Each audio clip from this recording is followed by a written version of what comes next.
Terima kasih Brother Jeremia. Nah, Bapak Ibu luar biasa sekali praise and worship pada malam hari ini. Kiranya Tuhan Yesus disenangkan untuk pujian dan penyembahan kita pada malam hari ini. Nah, baik Bapak Ibu, langsung saja kita ke acara yang sudah ditunggu-tunggu, yaitu kehadiran pastor-pastor kesayangan kita semua. This is Pastor Markis and Pastor Trisuseno. Yeay. Dan Bapak Ibu tolong berikan emoji love ke layar Zoom Anda semua. Dan Pastor Markis, so many love in here. Me too. Love, love, love, love for Pastor Markis. Oke, dan langsung saja acara berikutnya saya serahkan kepada Pastor Tri. Waktu dan tempat Pastor Tri dipersilahkan. Ya, saya buka dalam doa dulu. Bapa dalam nama Yesus, dengan kuasa darah Yesus, kuasa Roh Kudus, terima kasih Bapak atas kesempatan ini untuk fellowship dan juga berbincang-bincang Q&A dan interview juga dengan Pastor Markis dari Invicta Ministries dan Invicta Universities dari USA. Terima kasih Bapak atas semua ini. Terima kasih atas worship-nya yang luar biasa. Terima kasih Tuhan Yesus. Saya tutup pukul tubuh, jiwa, roh semua di sini dengan darah Yesus. Keluarga semua, alat-alat elektronika, internet, sumber wifi, headset, semua saya tutup dengan darah Yesus. Internet, YouTube live, rekaman, Zoom, dan sebagainya. Semoga semua berjalan dengan lancar sesuai dengan kehendak-Mu Tuhan. Dalam nama Yesus saya berdoa. Amin. Amen.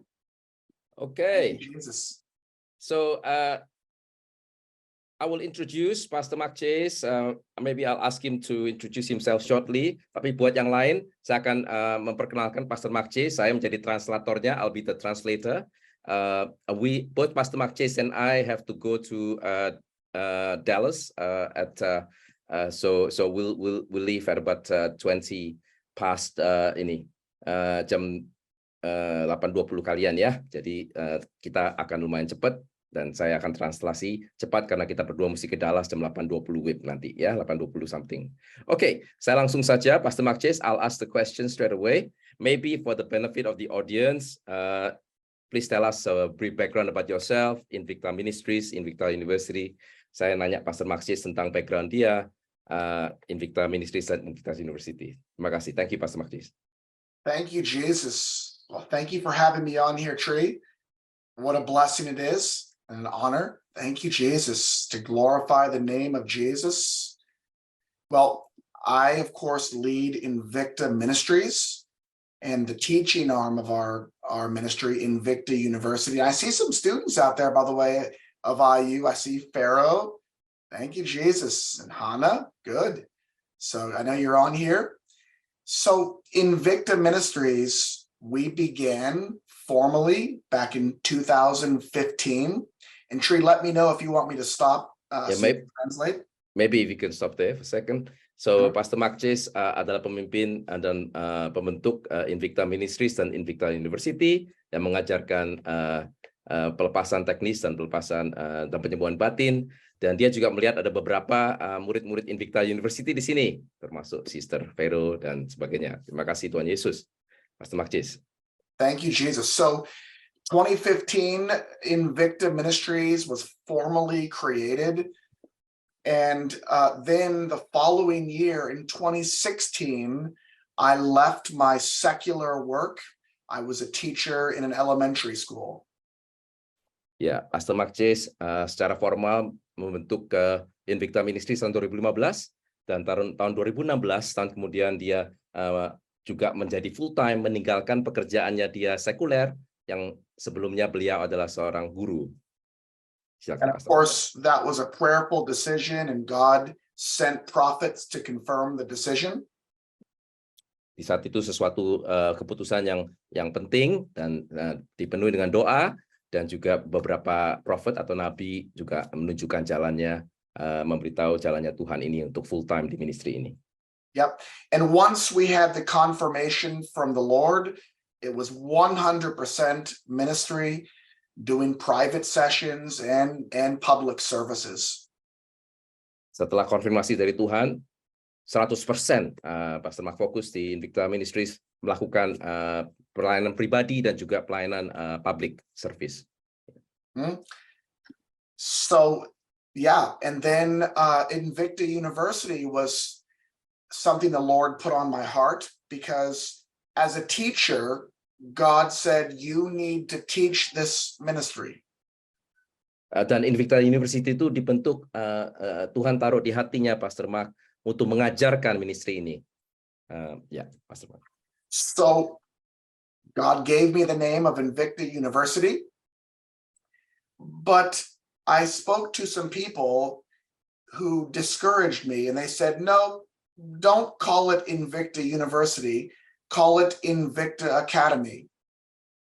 Waktu beliau mulai Invicta University, dia dapat namanya Invicta University, tetapi ada beberapa orang menganjurkan beliau untuk tidak memakai nama Invicta University, memakai Invicta Academy.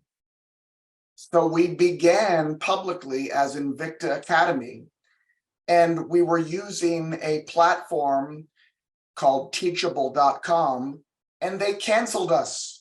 Ya.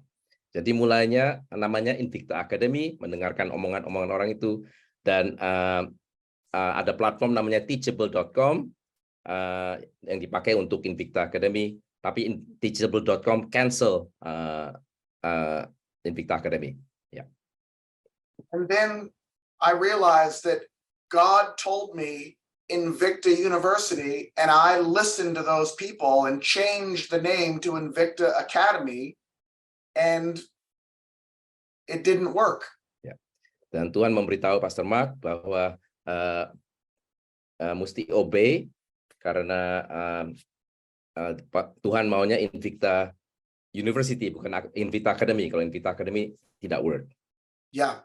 So we met with my board and we said, nope, we're changing the name back to what God told me, Invicta University. And that was in December of 2020.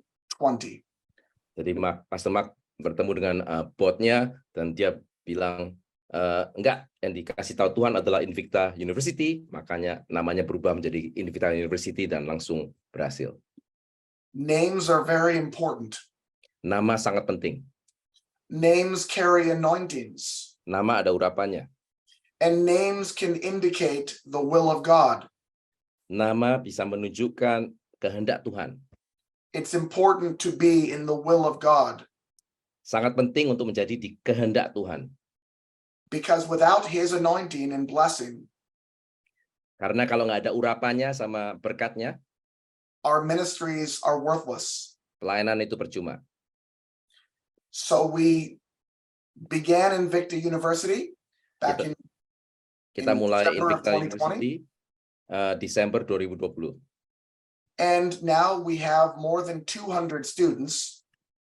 Sekarang kita sudah mempunyai lebih dari 200 murid. And we are going to go to the next level as we finish level 2 and then level 3. And I will dedicate more time to teaching and traveling, much like we're going to do today. Yes. Dan sekarang Invicta University akan naik ke level berikutnya, setelah level 2, level 3, dan juga internasional, dan juga mengajarkan di media, sosial media, termasuk seperti sekarang ini. Because my calling now is to continue doing sessions and services, but more importantly, to teach people like you and other ministries so they can bring this ministry into their ministry. Panggilan Pastor Mark di saat ini adalah melayani pribadi dan juga secara umum, tapi Pastor Mark tahu panggilan sebenarnya dia adalah mengajar. Jadi mengajar ini ke semua, termasuk ke kalian semua, ke kita semua, supaya mengerti pelayanan ini.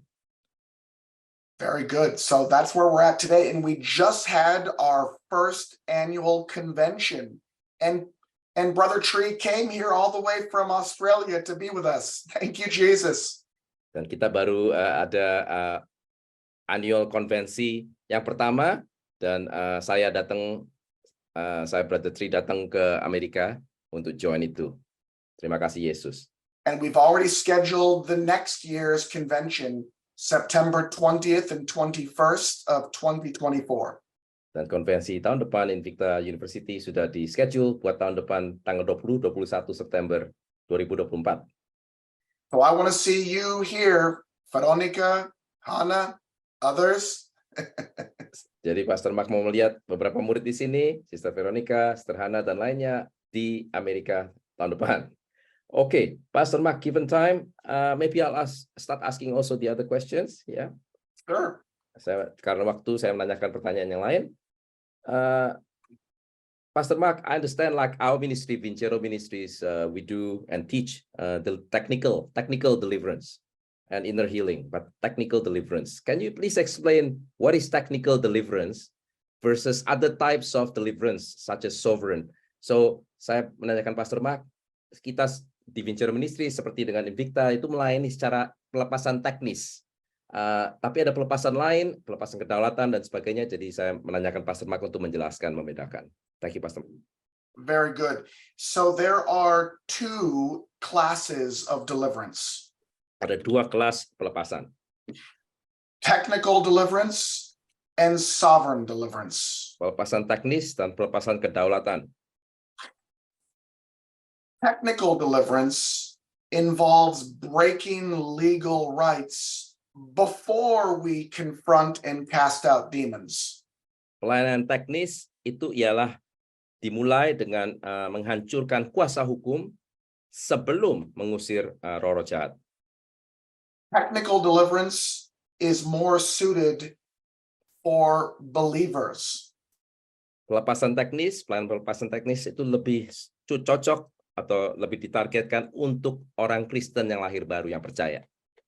The reason why is because only a believer can speak in the name of Jesus legally. Mengapa begitu? Karena hanya orang Kristen lahir baru yang percaya bisa berbicara dengan otoritas dalam nama Yesus. Right. So technical deliverance means saying, in the name of Jesus, I break the curse. In the name of Jesus, I break the ungodly relationship bond. Jadi pelepasan teknis itu termasuk bisa mengucapkan dengan otoritas, dalam nama Yesus saya menghancurkan semua kuasa hukum musuh. Dalam nama Yesus saya menghancurkan semua kutuk-kutuk. Dan ikatan batin tidak sah. So technical deliverance means breaking legal rights first and then casting out the demons. Jadi pelepasan teknis adalah mulai dari menghancurkan kuasa hukum dulu, baru pengusiran setan dalam nama Yesus. And the foundation of technical deliverance is repentance. Dan fondasinya pelayanan pelepasan teknis adalah pertobatan. Itu fondasinya. And only a believer in Jesus Christ can repent.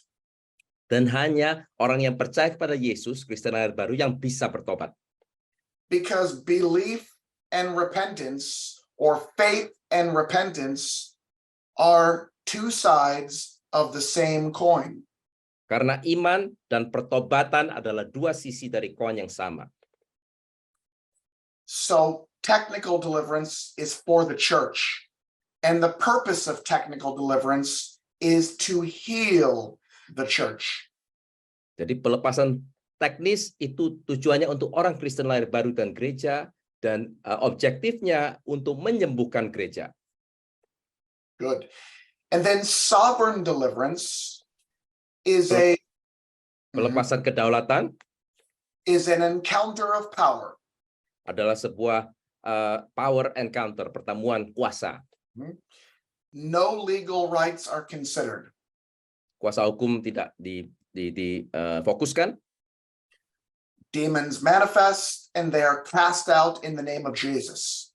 Demons manifestasi, langsung diusir dalam nama Yesus. Itu kedaulatan. And sovereign deliverance typically takes place during evangelism. Dan pelayanan kedaulatan sering terjadi di evangelisme atau KKR begitu. With people who don't yet know Jesus as Lord. Dengan orang-orang yang belum mengenal Yesus. And they can't speak in the name of Jesus yet. Jadi orang-orang yang belum mengenal Yesus itu belum bisa bicara atau membatalkan otoritas dalam nama Yesus. And the purpose of sovereign deliverance, dan tujuan pelayanan kedaulatan, pelepasan kedaulatan, is to confirm the word of God. Adalah untuk konfirmasi firman Tuhan yang dikhotbahkan secara tajam. According to Hebrews 2:4 and Mark 16. sesuai dengan Ibrani 2 ayat 4 dan Markus 16, 19, 20. And we see much sovereign deliverance in the Bible. Di Alkitab kita melihat banyak pelayanan pelepasan kedaulatan, And we see little views of technical deliverance. dan di Alkitab juga kita melihat beberapa cuplikan tentang pelayanan pelepasan teknis. For example, the story of the demoniac of Gadara. Contohnya cerita orang yang dirasuki roh jahat di Gerasin di Markus 5. Jesus didn't directly cast out the demon. He first asked the name. Di kasus itu Yesus tidak langsung mengusir roh jahatnya, dia nanya sama roh jahat itu, siapa namamu? And when he first told the demon to go, the demon did not go. Dan waktu Yesus pertama kali sebelum itu menanyakan menyuruh roh jahatnya untuk keluar, roh jahatnya belum keluar. He had to return to ministry with the demoniac. Yesus harus setelah menanyakan belum keluar itu, dia melayani orang itu dulu.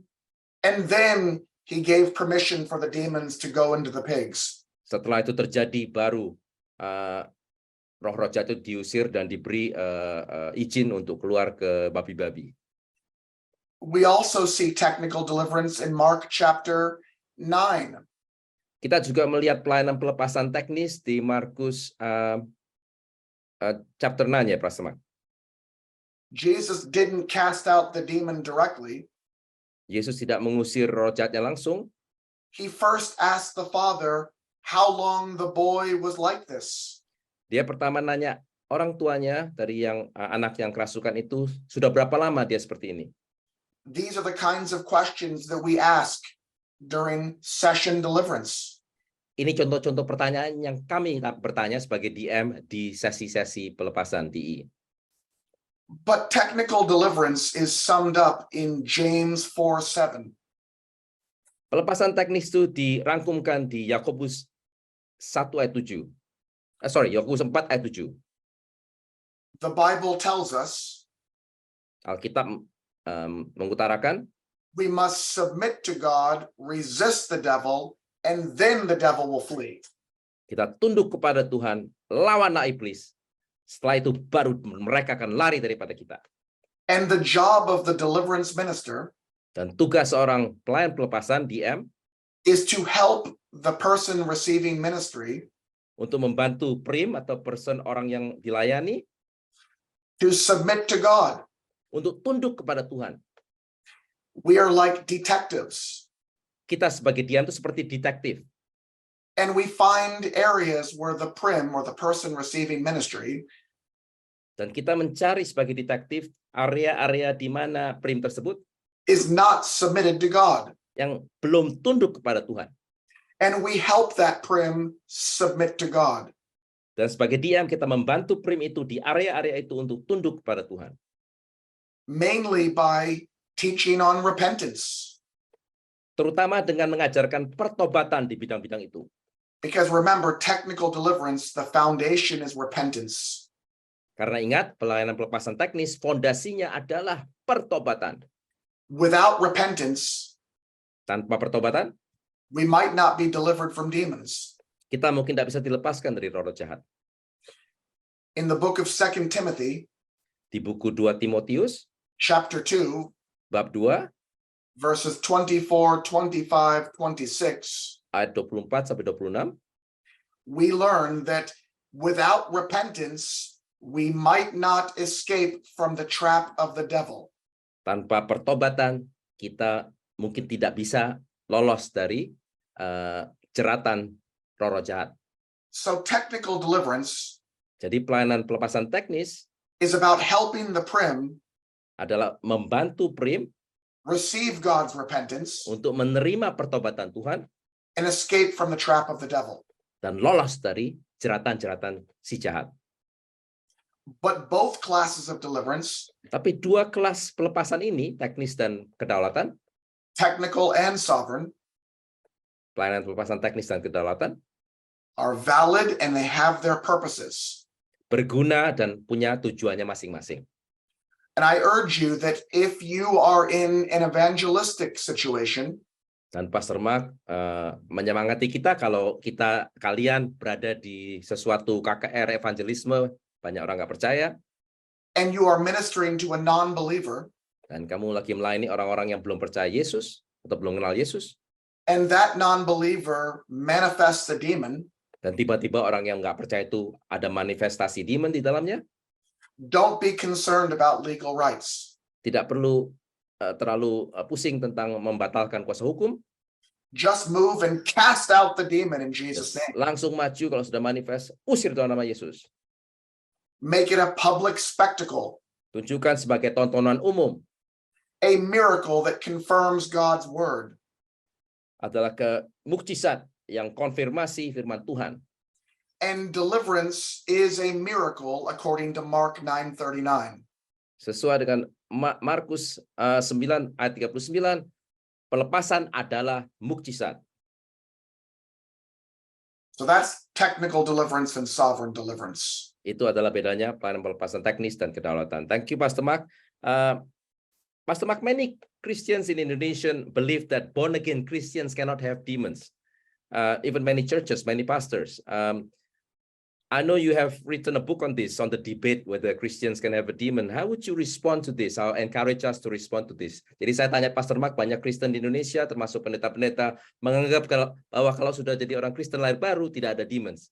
Tidak ada kutuk, no curses, no demons, and so on. Jadi saya tanya Pastor Mark, bagaimana dia menyemangati kita untuk menjelaskan. Thank you, Pastor Mark.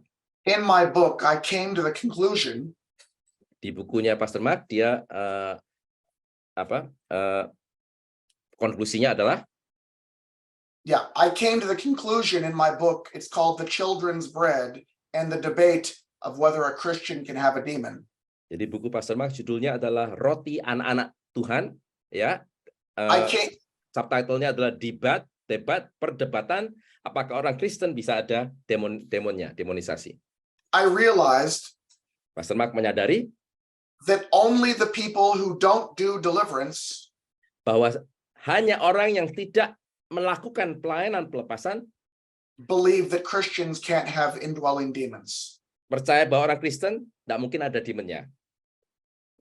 We call those the NDMCs, the non-deliverance ministry Christians. Kita panggil itu adalah NDMC atau orang-orang Kristen yang tidak percaya bahwa ada deliverance ministry buat orang Kristen. So my first advice is be obedient to the Bible and start doing deliverance, and you'll find out that Christians will come to you for deliverance. Jadi nasihat pertama Pastor Mark adalah, kita semua adalah langsung ikuti firman Tuhan dan laksanakan pengusiran setan dalam nama Yesus, dan kalian akan melihat bahwa orang Kristen bisa ada demonsnya. And then we can talk about the theological reason how Christians can have indwelling demons. Setelah kalian punya pengalaman praktek mengusir setan dalam nama Yesus, baru kita bisa mulai mendalami teologinya di belakang kenapa orang Kristen bisa ada demonsnya. And we can do that by understanding the tripartite nature of man. Because untuk mengerti itu, kita mesti tahu bahwa manusia dibagi 3. We are not 2, as Calvin said, we are 3. Kita bukan 2, seperti John Calvin bilang, kita adalah 3 bagian. We are body, soul, and spirit. Kita adalah tubuh, jiwa, dan roh. The body is the physical encasement. Badan itu adalah, atau tubuh adalah tangan kita atau kulit kita. The soul is the mind and the emotions and the thoughts. Jiwa adalah pikiran kita dan emosi kita, memori kita. And the spirit is that breath of life that God breathed into every living creature at conception. Dan roh itu adalah suatu hembusan dari Tuhan buat kita waktu kita dibentuk lahir baru. And it's important that we establish the tripartite nature of man. Dan sangat penting kita bisa mengerti dan menjelaskan bahwa manusia dibagi 3. It is a critical aspect of our theology as deliverance ministers. Ini adalah suatu konsep yang sangat kritis, yang sangat penting untuk pelayanan pelepasan. And there is much scripture that documents the tripartite nature of God and man. Dan banyak di Alkitab ditunjukkan bahwa manusia dibagi tiga dan juga Tuhan mempunyai tiga bagian juga. Remember, the Bible teaches we are made in the image of God. Ingat bahwa di Alkitab dibilang bahwa kita manusia diciptakan seperti gambaran Tuhan. God is three. We are three. Tuhan ada tiga personalita, kita juga ada tiga bagian. 1 Thessalonians 5:23 1 Tesalonika 5 ayat 23 is the clearest New Testament scripture regarding the tripartite nature of man. adalah ayat Tuhan yang sangat jelas di Perjanjian Baru tentang bahwa manusia dibagi tiga. Paul said, "May God himself, the God of peace, sanctify you through and through. May your whole spirit, soul, and body be kept blameless at the coming of our Lord and Savior Jesus Christ." 1 Tesalonika 5 ayat 23 bilang bahwa semoga Tuhan menguduskan engkau, tubuh, jiwa, dan rohmu dikuduskan sampai kedatangan Kristus Yesus Tuhan kita. We see a separation between soul and spirit in the New Testament. Di Perjanjian Baru kita bisa melihat perbedaan antara jiwa dan roh. It's a new revelation that we receive. Itu adalah sebuah wahyu yang kita terima. In Luke chapter 1, verses 46 and 47, Lukas 1 ayat 46 dan 47, Mary, the mother of Jesus, said, Maria, ibunya Yesus mengatakan, "My soul glorifies the Lord, jiwaku memuji Tuhan, tapi and my spirit rejoices in my Savior." dan rohku berbahagia di juru selamatku. Jadi jiwa dan roh. The most important passage regarding the tripartite nature of man Bagian Alkitab ayat yang penting untuk menunjukkan tubuh jiwa roh itu is found in Matthew 26, adalah ada di Matius 26. where Jesus himself says all three. Di mana Yesus sendiri berbicara tentang tiga bagian ini. That's right. He said in verse 38, "My soul is overwhelmed with sorrow." Di ayat ini Yesus mengatakan bahwa jiwanya sangat sedih. And then later in verse 41, this is when Jesus was suffering in the garden. Ini di saat Yesus lagi di Getsemani sebelum disalib, di ayat 41 setelah itu. In verse 41, Jesus said, "Watch and pray so that you will not fall into temptation." And then he said, "The spirit is willing, but the flesh is weak." Jadi di ayat 41 Yesus bilang ke murid-muridnya, berjaga-jagalah dan berdoalah supaya tidak jatuh ke dalam pencobaan, karena roh itu mau tapi daging itu lemah. Jadi dia ngomong roh. Why is this important regarding the issue of Christians having demons? Kenapa hal ini penting tentang orang Kristen bisa didemonisasi? It's critical Ini sangat penting. because without the doctrine of the tripartite nature of man, Karena kalau tidak mengerti bahwa manusia itu dibagi tiga, Christian demonization does not make sense. kita tidak bisa mengerti atau menjelaskan kenapa orang Kristen lahir baru bisa didemonisasi. Remember, Calvin taught that spirit and soul are the same thing. John Calvin zaman dulu mengajarkan bahwa jiwa dan roh itu sama. And that causes confusion. Dan itu menyebabkan kebingungan. But when we know that soul and spirit are different, it makes sense. Tapi begitu kita mengerti bahwa jiwa dan roh itu berbeda, semuanya jadi lebih jelas. Why is this? Kenapa ini?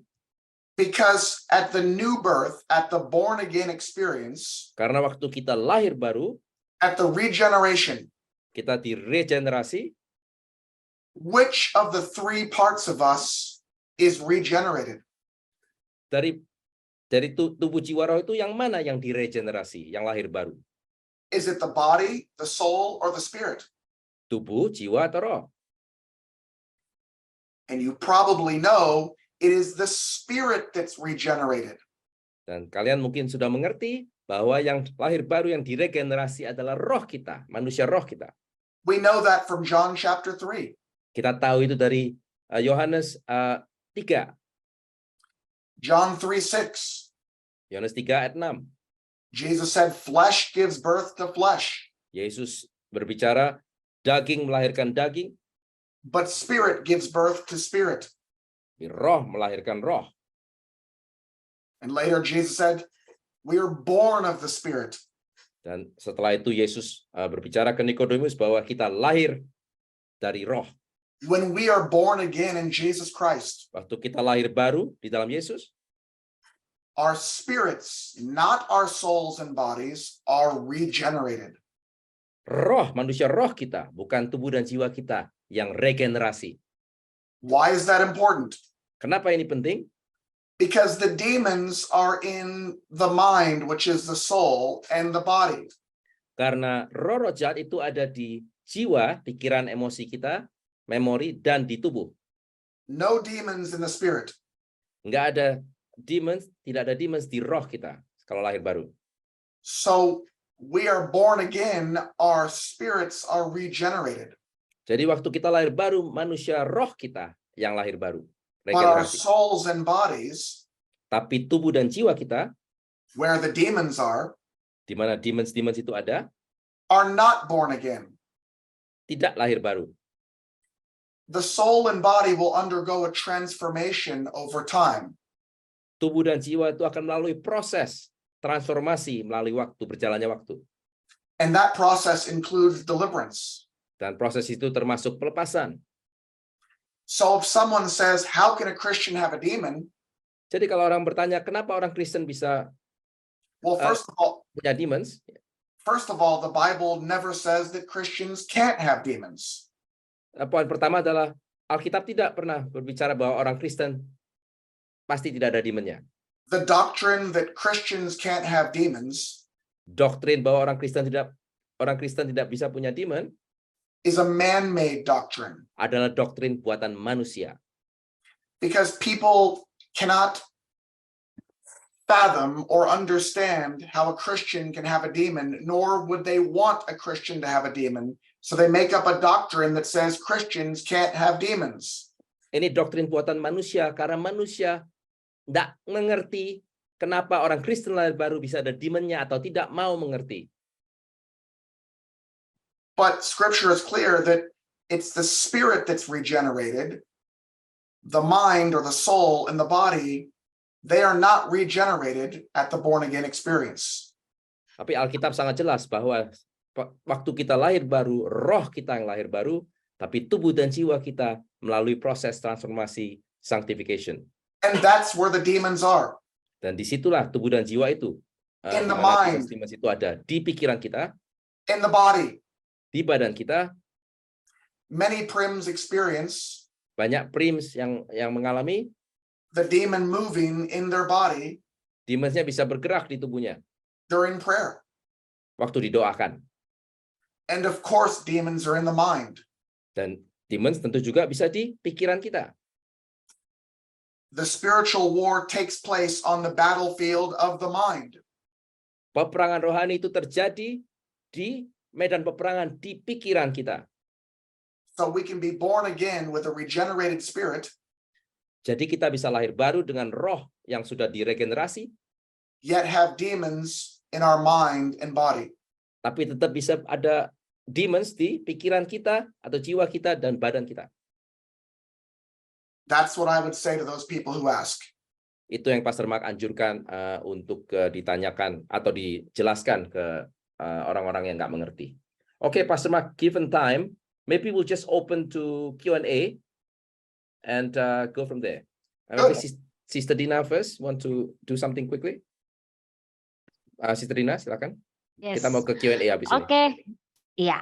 Oke, Bapak Ibu, tolong kita semuanya untuk open cam dan kita mau take a picture with Pastor Marques. Oke. Berikan senyum terbaik Anda. Boleh teman-teman? Silakan untuk open cam. Kita foto bersama. Saya kasih waktu 10 jam untuk open cam. Oh, bukan ya. Oke. Sudah ya? Siap? Ready to take a picture. 1 and 2. Pastor Tri, minta tolong juga untuk ini ya. Sudah. Oke. 1, 2, 3. Oke, next. Ke layar berikutnya. Be patient ya, Pastor Marques. Ini ada 30.000 orang soalnya. Oke, 1, 2, 3. Oke, layar ketiga. 1, 2, 3. Perfect. Baik, untuk Q&A selanjutnya saya serahkan kembali ke Pastor Tri. Terima kasih. Okay, we'll go to the Q&A now. Q&A dengan Pastor Mark. One question. Let me read this question in Indonesian dulu, Pastor Mark, and then I'll translate it. Mau tanya, kalau kita disuruh mendoakan orang yang kena santet, dan orang tersebut bukan Kristen, bagaimana? Dan yang menyuruh bukan yang sakit, tapi teman kita. Oke. Pastor Mark, the question asked if we are asked to pray for somebody who's received a witchcraft attack, but the person to be prayed is not a born-again Christian, what do we do in this case? It depends on the will of the person. Tergantung kehendak bebas orang yang mau didoakan itu. Do they want to be set free? Apakah mereka mau dibebaskan? If they say, yes, I want to be set free, but no, I don't want Jesus. Tapi kalau mereka bilang, ya saya mau dibebaskan, tapi saya nggak mau Yesus. We will pray sovereign deliverance. Kita bisa doakan pelepasan kedaulatan. However, it would be unlikely Tapi sangat sulit that God would move to deliver that person. untuk Tuhan untuk mengusir roh jahat itu karena dia nggak mau terima Yesus. Because when God brings you someone, Karena kalau Tuhan mengirimkan orang ke engkau, it's almost always his will for you to preach repentance and trusting in Jesus alone. itu sudah hampir pasti Tuhan itu mau engkau untuk menginjilkan dia tentang Yesus. And the fact of the matter is, Dan faktanya adalah most people need repentance and salvation, not deliverance first. They need salvation. banyak faktanya adalah orang-orang yang belum percaya Yesus, nomor satu prioritas adalah pelepasan besar atau keselamatan dulu, penginjilan dulu. Belum pelepasan. Oke. So that would be what I would do, is focus on evangelism. Jadi Pastor Mark hancurkan evangelisme itu harus difokuskan, penginjilan lahir baru harus difokuskan dulu. So they have a will to serve Jesus and be set free and to walk in his authority. Jadi orang yang didoakan itu baru mau terima Yesus, baru mau melayani Yesus, baru dia mau didoakan, dibersihkan. Oke, anything else, Pastor Mark? There's a few other questions. Good. Next question. Okay, next question. It's already in English, tapi saya translasi Indonesia juga. If a non-believer manifests, how do we cast it out? What if indeed the demon has legal rights? So kalau orang yang belum percaya tapi ada demon yang manifestasi, apa yang harus kita lakukan dan bagaimana dengan legal rights-nya? I think Pastor Mark has already explained this. Well, the key thing here is that God is God. He is sovereign. And God can override the legality and say, I don't care if there's legality, this demon's going. Kuncinya di sini adalah Tuhan dan dia punya kedaulatan untuk mengusir setan atau roh jahat tanpa menghancurkan kuasa hukum pun dia bisa. God can override, for example, Ishmael was born first, the Muslims say that he should have received the inheritance. But Isaac was the son of promise. God overrode the firstborn rule. Jadi Tuhan bisa merubah peraturan atau merubah apa sesuai dengan kedaulatannya. Contohnya anak pertama Abraham adalah Ishmael yang mestinya mendapat warisan, tapi sama Tuhan dirubah anak pertamanya itu Ishak. Jadi dia bisa merubah apa saja. So we can always pray sovereign deliverance. If someone's manifesting a demon, we assume, if it's a non-believer, we assume God will expel that demon. And then we'll use that deliverance for evangelism to say, look what Jesus did for you. Are you going to repent and trust him now? Jadi kalau terjadi, menjawab pertanyaan tadi, kalau terjadi orang yang tidak percaya, belum percaya Yesus, tapi ada demons manifestasi, kita harus asumsi bahwa Tuhan mau ngusir setan itu, jadi langsung usir saja secara kedaulatan, pelepasan kedaulatan, setelah itu langsung diinjilkan. Apakah kamu mau menerima Yesus yang barusan membebaskan kamu? Dan seterusnya. And one thing that I also want to mention, very importantly, remember, deliverance is only a part of our ministry. Ingat bahwa pelayanan pelepasan itu hanya satu aspek dari pelayanan kita. There are 3 swords that we wield. Ada 3 bagian dari pelayanan kita. Deliverance counseling, Counseling deliverance atau counseling pelepasan, which is teaching and preaching. Yaitu mengajarkan, mengkhotbahkan. And then there's inner healing. Dan juga ada inner healing atau penyembuhan batin. And then there's deliverance. Dan juga pelepasan. And we can always do inner healing regardless of whether they're saved or not. Dan penyembuhan batin sebetulnya bisa dilakukan ke orang atau prim yang belum lahir baru pun bisa. And let that be a confirming sign. Dan itu bisa dijadikan menjadi tanda supaya orang itu sadar bahwa dia mesti lahir baru. But remember, inner healing for us, tapi ingat, penyembuhan batin, inner healing buat kita, is the healing of the broken heart. Adalah menyembuhkan kepingan-kepingan jiwa. Because when we are traumatized, karena waktu kita kena trauma, we create dissociated parts. Terjadilah disosiasi kepingan-kepingan jiwa. And those parts need to be healed. Kepingan jiwa itu harus disembuhkan. We minister to those dissociated parts. Kita sebagai dia melayani bagian-bagian itu. And we pray for them to go be with Jesus. Dan kita doakan supaya dia kepelukan Yesus dengan kuasa Roh Kudus. And the Holy Spirit takes those dissociated parts to Jesus. Dan Roh Kudus mengambil disosiasi itu kepingan jiwa divisi ke Yesus. And the good news is you don't have to be a born again believer to receive that healing. Dan berita baiknya adalah primnya tidak perlu lahir baru untuk menerima penyembuhan batin itu. So we have the sword of inner healing. Even if we can't or won't do deliverance, we have inner healing. Jadi walaupun primnya belum lahir baru, kita bisa memakai pedang inner healing atau penyembuhan batin. Which, by the way, is a very important ministry. Penyembuhan batin itu adalah sesuatu yang sangat penting, pelayanan sangat penting. Because the majority of demonic legal right, karena kuasa hukum yang terbesar buat demons, is a result of the presence of these dissociated parts. Adalah karena ada divisi atau kepingan-kepingan jiwa ini. The biggest legal right for demons are these broken heart parts. Kuasa hukum yang terbesar buat demons atau roh jahat adalah kepingan-kepingan jiwa yang belum disembuhkan. Okay, Pastor Mark, I'll ask the next question.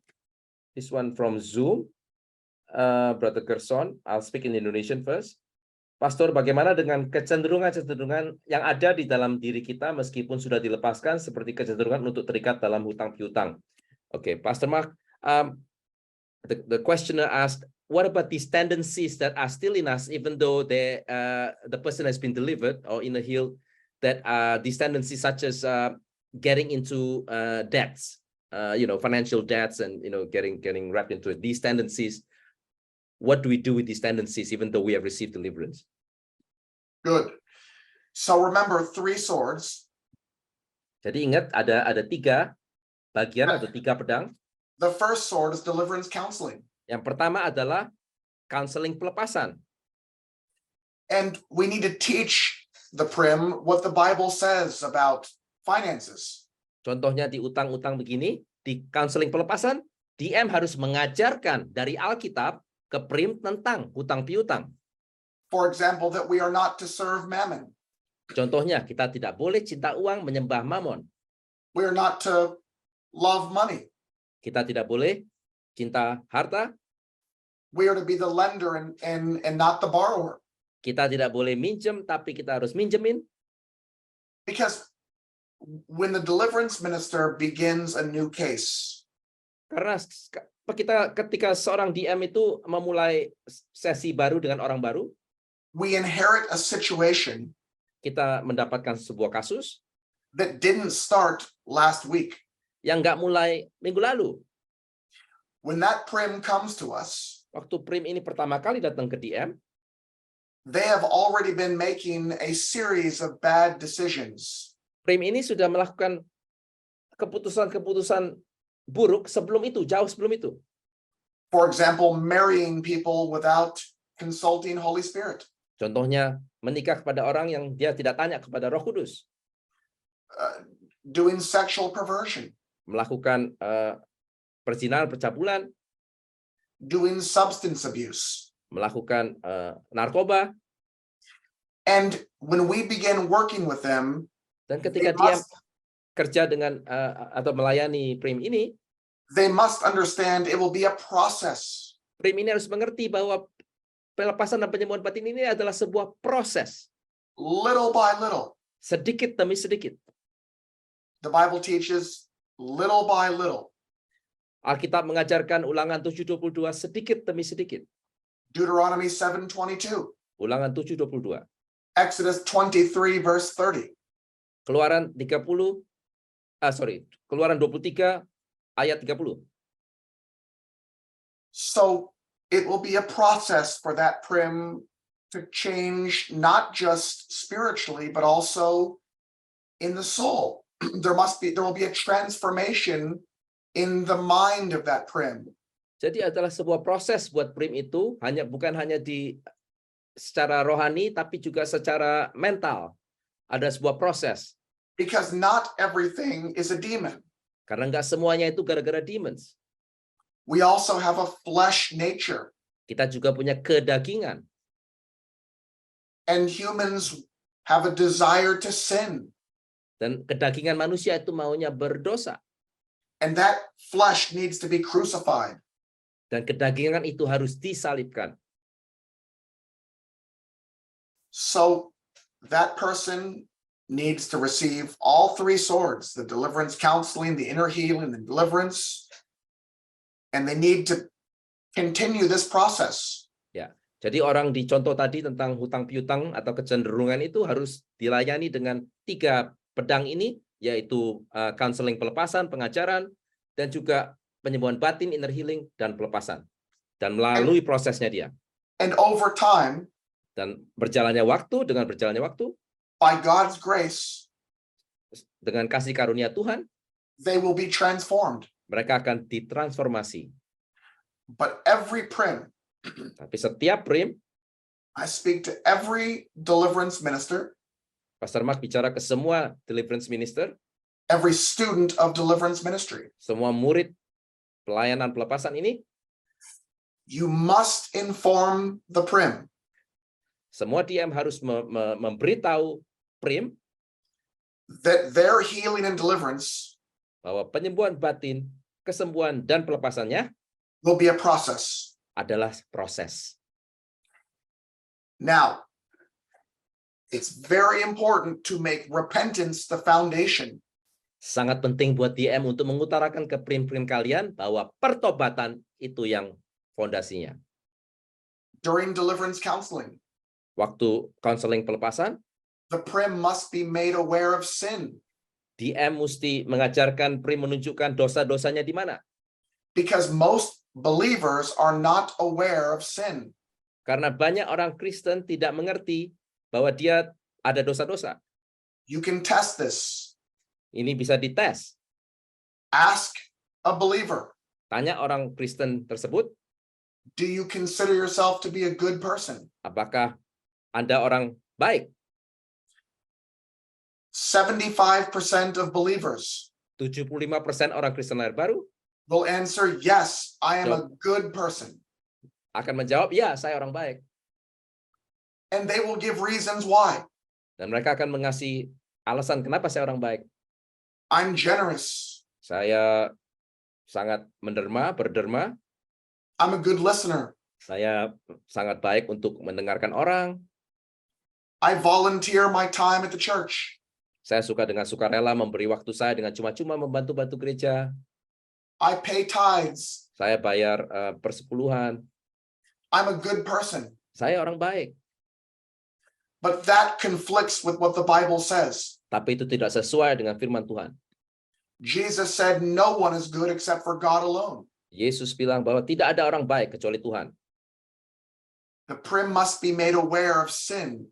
Jadi Prim itu harus disadari oleh DM, bantuan DM, bahwa dia adalah orang berdosa. That way the prim can receive repentance. Di saat itulah Prim itu bisa menerima pertobatan dari dosa-dosa itu.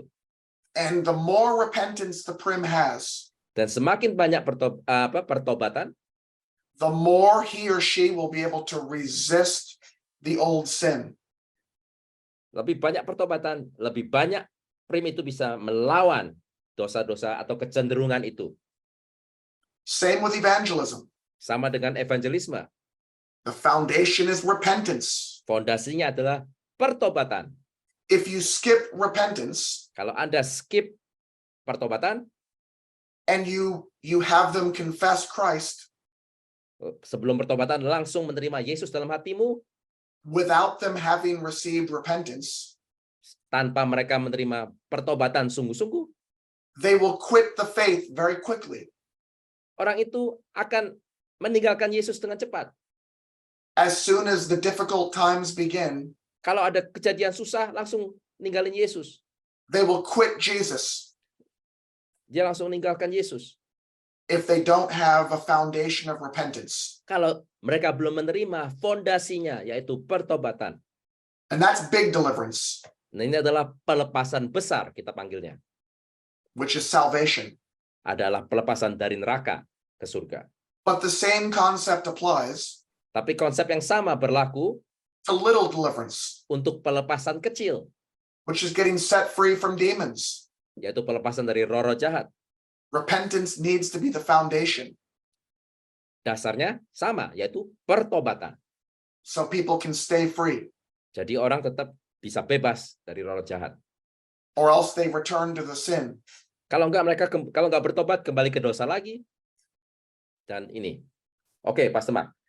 Let me just select some questions here. Apakah itu kalau anak-anak muda suka ke clubbing malam-malam bersama teman-teman yang duniawi, apakah ada demon yang ikut mempengaruhi anak muda tersebut? Oke. So the question, Pastor Mark, is if there's young people who likes to go to clubs, nightclubs, with their friends, worldly friends, can there be demons that follow them? The word is ikut, follow them, influence them, and so on afterwards. Well, of course, anyone going to clubs and indulging in secular entertainment Tentu, kata Pastor Mah, karena semua orang yang pergi ke klub atau nightclub dan mendengarkan secular entertainment and secular music. Dan musik-musik sekuler. And by the way, the word secular means of the world. Sekuler itu adalah dunia. And who is the God who has authority over the world? Sorry, say that again, Pastor Mah. Who is the God who was given authority over the world? Oh, siapakah Tuhan yang menguasai dunia ini? Satan. Setan. So if people are indulging in secular entertainment and music, Jadi kalau orang mengikuti musik-musik dan entertainment dunia, they are fornicating with demons mereka adalah selingkuh dengan setan-setan and being filled up with demons. dan terisi dengan setan-setan. Christian believers Orang Kristen lahir baru have no time tidak punya waktu for secular entertainment and secular music. buat musik-musik dunia dan entertainment dunia. Our God is a jealous God. Tuhan kita itu adalah Tuhan pencemburu. And when his people Dan ketika orang-orangnya Tuhan dabble in secular entertainment and music, mencoba-coba yang dari dunia, musik atau entertainment, his spirit is grieved. rohnya orang itu sedih, He becomes jealous. menjadi cemburu. And he says to the demons, yes, you can enter in. Dan diberi kuasa hukum, Tuhan beri kuasa hukum supaya demons bisa demonisasi orang tersebut. Because it's God who permits the demons to enter into a person. Karena Tuhan yang punya kedaulatan untuk melalui kuasa hukum untuk membiarkan setan masuk ke orang-orang. Oke, Pastor Mark. This question here, mau tanya bagaimana kita bisa yakin bahwa kita sudah benar-benar memaafkan orang yang pernah menyakiti kita, walaupun kita sudah melakukan pelepasan. So the question is, how do we really know that we have really forgiven a person who has hurt us before, even though we have gone through deliverance process? Well, first of all, forgiveness in the Christian faith Poin pertama adalah pengampunan di kekristenan is different than forgiveness in the world. berbeda dengan pengampunan di dunia. For us as Christians, Buat kita orang-orang Kristen, forgiveness means canceling a debt of sin. buat kita orang Kristen, pengampunan adalah membatalkan hutang-hutang dosa. That's what forgiveness is. Itu adalah pengampunan kekristenan. For the world, forgiveness is something else. Buat orang-orang duniawi, pengampunan itu artinya definisinya lain. The world says if the person changed, Dunia bilang kalau orang itu yang melukai kita itu berubah, if enough time has gone by, atau kalau waktunya sudah berjalan lama, if you feel better, atau kalau kita yang dilukai merasa lebih baik, you can forgive them. kita yang dilukai bisa memaafkan orang itu. But that's not biblical forgiveness. Tapi itu bukan pengampunan definisi Alkitab. Biblical forgiveness implies canceling a debt. Pengampunan definisi Alkitab itu adalah definisinya adalah membatalkan hutang dosa. So the moment we say, I forgive that person, Jadi di saat kita ngomong, saya maafkan orang itu, I cancel their debt. saya batalkan hutang dosanya. I give up my right to collect the debt. Saya stop hak saya untuk mengambil hutang itu. A spiritual financial transaction takes place. Sesuatu transaksi di dunia roh, transaksi finansial terjadi. That debt has been forgiven. Hutang-hutang dosa itu dibatalkan. You have released forgiveness. Kita sudah melepaskan pengampunan. They are forgiven. Mereka diampuni. Now what happens is Yang terjadi adalah we begin to think about their sin. kita sebagai prim kadang-kadang mikirin terus tentang dosa-dosa orang itu. And what they did to us. Yang mereka lakukan dulu kepada kita. And we develop unforgiveness again. Dan kita bisa membuat kita tidak memaafkan lagi, terluka lagi. And the devil will keep on reminding you. Dan the devil, demons itu, roh jahat mengingatkan kita tentang kesalahan-kesalahan itu. They hurt you. Remember what they did to you. Ingat mereka dulu salahin kamu, ingat dulu mereka begini kamu. So it's sometimes necessary to say again, I forgive that person in Jesus' name. Jadi terkadang sangat penting kita ulangi ngomong, saya maafkan orang itu hutang-hutang dosanya dalam nama Yesus. And this part is more advanced. Dan berikut ini adalah sesuatu yang lebih advance. Sometimes the core of us has forgiven, Terkadang core kita, jati diri utama kita sudah memaafkan, but a dissociated part of us has not forgiven. tapi kepingan jiwa kita yang lebih muda dari sekarang, divisi kita belum memaafkan dosa itu. And that is more common than you might think. Dan itu lebih sering dari yang kau ketahui. Okay, Pastor Mark, sorry, given time, maybe I'll just go to a few other questions. This one is in English, so I'll just say it. What is the cause of the problem if many opportunities open but never become a reality? I think this is financial. Is there any demonic obstacles? For sure, not due to worldly life and hedonist lifestyle. So they followed a pure lifestyle and unsinful as much as possible, but opportunities are still stuck monetarily. Jadi ini bahasa Indonesianya, kita sudah melakukan suci dan Alkitab dan sebagainya, tapi kenapa dari dulu sampai sekarang terlalu tertutup aja pintu-pintu keuangan contohnya. So when we see a pattern of failure, jadi ketika kita melihat pola-pola atau pattern kegagalan berulang-ulang,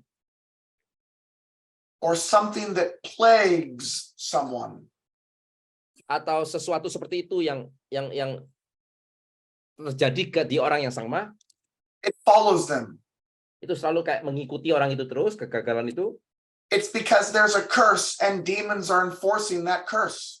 Itu karena ada kutuk dan ada demons yang menjalankan kutuk itu. Remember, just because we're born again Ingat, karena kita lahir baru, doesn't mean all the curses are broken. bukan berarti semua kutuk sudah dibatalkan. Being born again means we have the authority in the name of Jesus to break the curse. Lahir baru itu adalah sebetulnya membuat kita punya otoritas di dunia roh untuk membatalkan kutuk itu dalam nama Yesus. So with a prim that experiences continual failure and come to nothing, Jadi buat orang yang kita layani, prim yang kita lihat sebagai DM mengalami kegagalan yang berulang-ulang, I would suggest that there is a demonic problem. Pastor Mark suggest bahwa ini ada akar demoniknya. And to get to the root of this curse, Dan mesti ke akar-akarnya dari kutuk ini. many times in the generations, they did witchcraft for money.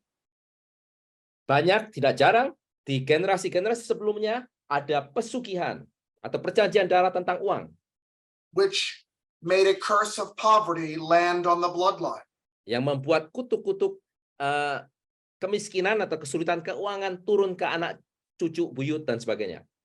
And now the prim is being affected by that. Dan sekarang primnya kena ke primnya karena generasi sebelumnya itu. Oke. Thank you, Pastor Mark. I think it's 19 past 9 or 19 past 8 their time. Maybe if you can say a closing prayer, I'll just hang on for a few minutes and then perhaps you can leave to go to the airport. Okay. I'll join you there. Lord, in the name of Jesus, do you want to translate or do you want me to? Yeah. Tuhan, dalam nama Yesus, I'll translate. Holy Spirit, fill each person here. Roh Kudus, isi setiap orang di sini. Show us your truth. Tunjukkan kebenaran. You are truth. Engkau adalah kebenaran. The devil is a liar. Devil adalah pembohong. And I bind the devil Dan saya ikat semua roh-roh jahat in your life di hidup-hidup kalian. in the name of Jesus. Dalam nama Yesus. Lord, expose Tuhan tolong bukakan wherever the devil is di mana roh-roh jahat itu berada.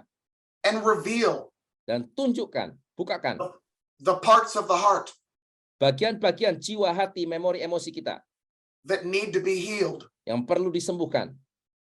I cover each person on this live Saya tutup semua orang-orang di sini, di Zoom ini dan YouTube Live ini with the blood of Jesus. dengan darah Yesus. And I declare victory Saya deklarasi kemenangan and healing dan kesembuhan over your life, di hidup-hidup kalian, over your ministry, di pelayanan-pelayanan kalian, over your marriage, di perkawinan-perkawinan kalian, over your future marriage, di perkawinan-perkawinan masa depan kalian, and over your territory. dan di area teritori kalian. In Jesus' name, Dalam nama Yesus, I put a hedge of protection around you. saya taruh semua pagar-pagar perlindungan.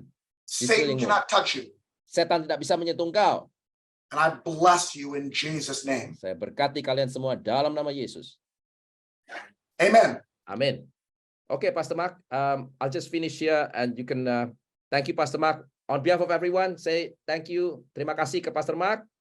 Dia akan ke airport dulu, saya nyusul. Boleh open mic teman-teman dan say thank you God bless you. ke Pastor. Thank you, Thank Pastor you, Pastor Mark. Pastor. Bless you. Bless you. God bless you. you. Ya, ya, Bless ya. Pastor.